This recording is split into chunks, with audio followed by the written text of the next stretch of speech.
Earlier this week, an unnamed Guam Fire Department employee filed a complaint with Guam Police alleging former Chief Dave Pareto and Administrative Service Officer Marilyn Affligui misappropriated more than $200,000 from the Emergency 911 Fund, spending thousands of dollars on computers, fire and rescue crash kits, GFD uniforms, and other purchases not directly related to the 911 system.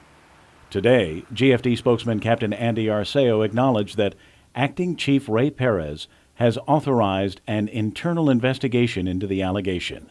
Yet Public Safety Committee Chairman Adolfo Palacios is wondering why, since, he says, the alleged misappropriation of funds was authorized by law and certified by both DOA and BBMR. I have here a copy of the fiscal year budget 2010, Public Law 30-55, beginning on page 105, that pertains to the use of the 911. Here is one on the category of 240, which is supplies and materials, for $142,000.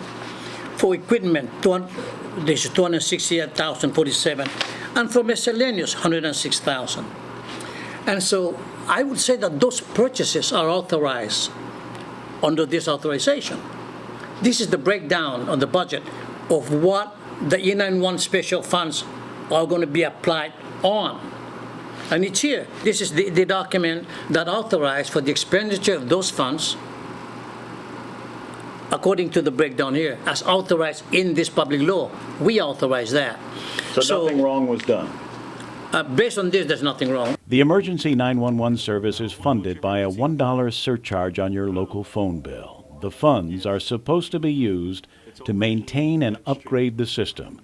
But Palacios says that the legislature can make changes in any particular year to reallocate those funds for other purposes. If you're looking at only the statute that established the E91, it's very specific.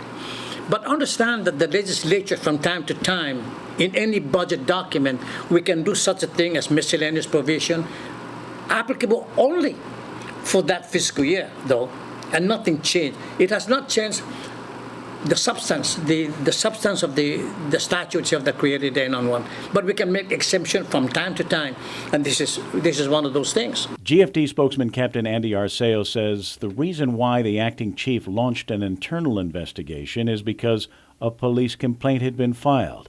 It may not even last a day, said Arceo, but we have to see if there is any merit to it. The use or misuse of 911 funds was touched on last week during a legislative roundtable on the ambulance crisis. Acting Fire Chief Ray Perez and Administrative Service Officer Marilyn Affligui sitting side by side.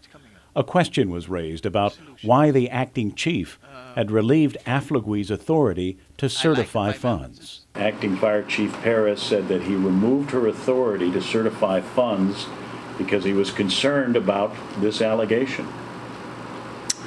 There was a hint to that when it started to get into the discussion, and that's why I say, well, this is not the time to discuss that.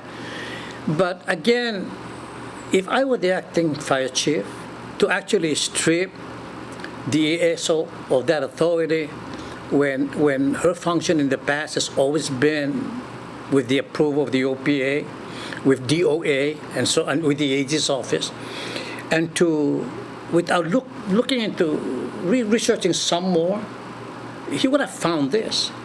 And I would say that if he is guided by this and not by gossip, then he would have made an intelligent decision, actually. GFD spokesman Andy Arceo again telling PNC News that what the chief meant at last week's hearing was that if there had been any wrongdoing, he, the chief, wanted to be held accountable and not anyone else. Do you think that Marilyn Affligui should have been removed from her position because of this? I don't think. There's no basis for the removal. I mean, I have my own speculation, which I rather keep it to myself. Kevin Kerrigan, PNC News.